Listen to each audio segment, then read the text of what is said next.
Bonjour et bienvenue sur À ma place, le podcast qui t'accompagne pour oser être toi-même, avoir confiance et remettre du sens dans ta vie. Donc si tu es une femme douce, sensible et réservée, que tu te brides par manque de confiance et par peur du regard des autres, ce podcast est pour toi. Aujourd'hui, il est temps de prendre ta place et de t'affirmer sans peur du regard des autres. Donc bonjour à toutes. Aujourd'hui, j'aimerais que vous reveniez quelques années en arrière, lorsque vous étiez petite. Donc je vais vous demander de prendre une grande inspiration, de fermer les yeux et de reprendre une deuxième grande inspiration. Rappelez-vous, petite, comment est-ce que vous étiez lors de la période des fêtes de Noël ? Comment est-ce que vous étiez lorsque vous saviez que le Père Noël allait venir ? Comment vous étiez lorsque vous voyiez le Père Noël dans la rue ou dans les magasins ? Et voilà, dans quel état d'esprit vraiment est-ce que vous étiez ? On vous parlait du Père Noël, vous avez entendu des chansons de Noël, vos parents vous ont dit que le Père Noël existait, les médias nous disent que le Père Noël existe, notamment pour les enfants. On voit des Pères Noël de partout. Donc finalement, cette vérité, ce Père Noël qui était votre vérité, était là parce qu'on vous l'a dit. On vous a ancré cette idée dans votre cerveau que le Père Noël existait, etc. Sauf qu'un jour, on vous a dit que ce Père Noël finalement n'existait pas. Et moi, j'ai une question à vous poser. Finalement, vous avez cru au Père Noël pendant 10 ans, alors pourquoi est-ce que vous ne pourriez pas croire en vous ? On va nous dire des choses. Quand on est petit, de par notre éducation, donc que ce soit les enseignants, les parents, toutes les personnes que l'on côtoie, la famille, etc., on va nous dire des choses qui vont finalement devenir notre vérité. Donc peut-être qu'aujourd'hui, tu ne crois pas en toi parce qu'en fait, on t'a dit des choses dans ton enfance qui ont inconsciemment programmé ton cerveau pour ne pas être comme ci ou pour ne pas être comme ça. Donc aujourd'hui, ce que je veux te dire, c'est que ces idées, ces pensées que l'on considère comme étant sa vérité et qu'on appelle croyance, ça n'a rien à voir avec la religion, ce sont des choses que l'on peut faire évoluer, transformer. Donc par exemple, si enfant, vous n'avez pas eu de bons résultats en mathématiques et qu'on vous a tout le temps dit que vous étiez nul en mathématiques, peut-être qu'aujourd'hui vous vous dites de toute façon je ne suis pas un matheux ou je suis nul en maths. Voilà, donc ces expériences, ce qu'on a vécu durant notre enfance va nous coller des étiquettes. Ça va venir aussi vraiment ancrer quelque chose en nous. Par exemple, si j'ai entendu plusieurs fois petit, arrête de dire des bêtises. Une fois adulte, peut-être que je vais avoir tendance à me dire je ne dis que des bêtises ou j'ai peur de dire des bêtises. Et finalement, je ne vais pas oser m'exprimer par peur de dire une bêtise. Donc ça, ce sont ce qu'on appelle des croyances limitantes. Mais heureusement, nous avons aussi ce qu'on appelle des croyances ressources.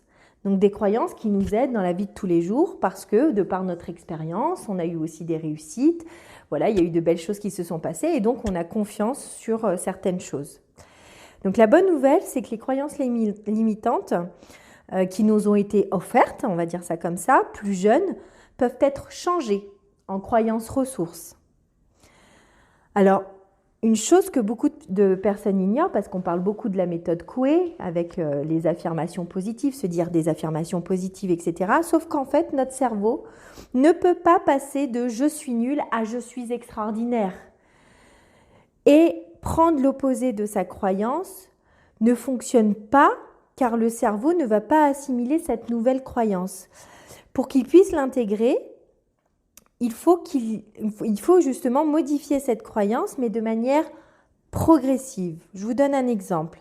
Si par exemple, vous vous dites « je n'ai pas confiance en moi » et que le lendemain, vous vous dites « j'ai confiance en moi », il va y avoir une zone dans le cerveau qui va s'activer.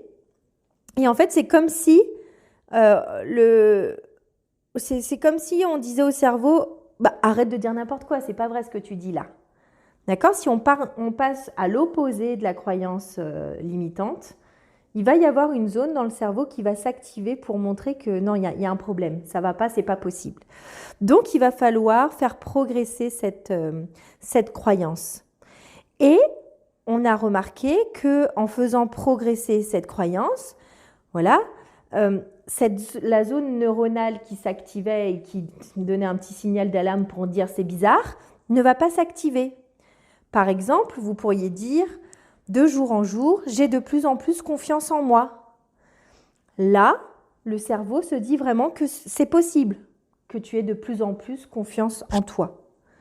Voilà, donc il faut vraiment éviter de passer de « je n'ai pas confiance en moi » à « j'ai confiance en moi ». C'est ce qu'avait évoqué à la fin de ses travaux Émile Coué, parce qu'on entend souvent par rapport à Émile Coué qu'il faut dire des affirmations positives. On sait qu'avec le temps, la zone qui s'active va s'atténuer, mais là, le but, c'est d'aller un petit peu plus vite que le process, d'accord ? Et donc, d'aller de manière progressive pour que le changement soit aussi plus performant, plus efficient. Donc,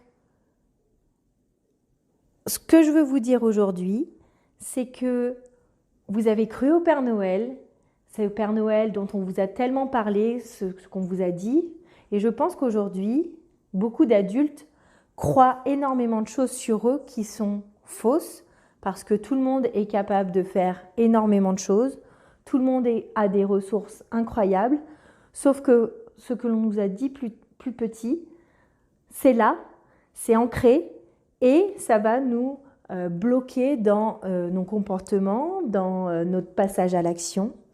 Donc aujourd'hui, ce que j'aimerais vous dire, c'est que déjà d'une, c'est possible de modifier ses croyances.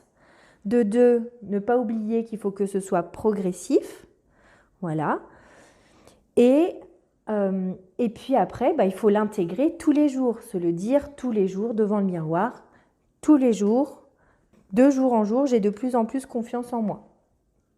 Et ça, c'est un travail de longue haleine à faire. Après, il y a des techniques encore plus poussées, plus avancées pour modifier ces croyances. Mais ça, c'est encore autre chose. Donc voilà, donc aujourd'hui, j'aimerais juste que, par rapport à ce qu'on a dit, quelles sont d'après vous les croyances que vous avez sur vous, des croyances limitantes, et comment est-ce que vous pourriez les faire évoluer, progresser de façon à ce que votre cerveau puisse accepter ce changement-là. Voilà. Et la dernière chose à faire aussi, c'est de passer à l'action, bien sûr, puisque c'est bien d'écrire, c'est bien de faire évoluer la croyance, mais si derrière je fais rien, il ne va rien se passer. Voilà pour aujourd'hui, donc je vous souhaite une très belle journée, je vous dis à très vite, au revoir.